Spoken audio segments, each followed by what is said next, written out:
سیدنا ابو بکر صدیق رضی اللہ تعالیٰ عنہ سے مروی ہے کہ رسول کریم صلی اللہ تعالیٰ علیہ وآلہ وسلم ممبر پر جلوہ افروز ہوئے، ثم بقا، پھر سرکار رو پڑے، فقالا، اور آپ نے فرمایا، صلی اللہ العفو والعافیہ، اللہ سے ہمیشہ عفو مانگا کرو اور عافیت مانگا کرو، اللہ سے ہمیشہ معافی مانگا کرو اور خیر مانگا کرو۔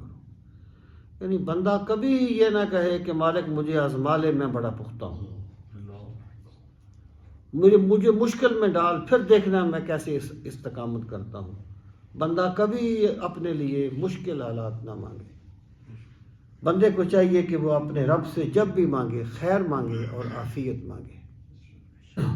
فَإِنَّ أَحَدًا لَمْ يُؤْتَ بَعْدَ الْيَقِينِ خَيْرٌ مِنَ الْعَافِيَةِ، یہاں یقین ایمان کے معنی میں ہے، کیونکہ کسی شخص کو ایمان کے بعد عافیت سے بڑھ کر کوئی چیز نہیں دی جاتی۔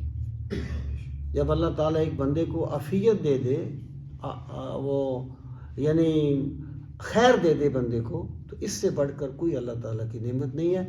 اور عافیت بڑا جامع لفظ ہے جو ہر چیز کو شامل ہے، ایمان کی سلامتی، بدن کی سلامتی، عزت کی سلامتی، اولاد کی سلامتی، ہر چیز اس میں شامل ہے۔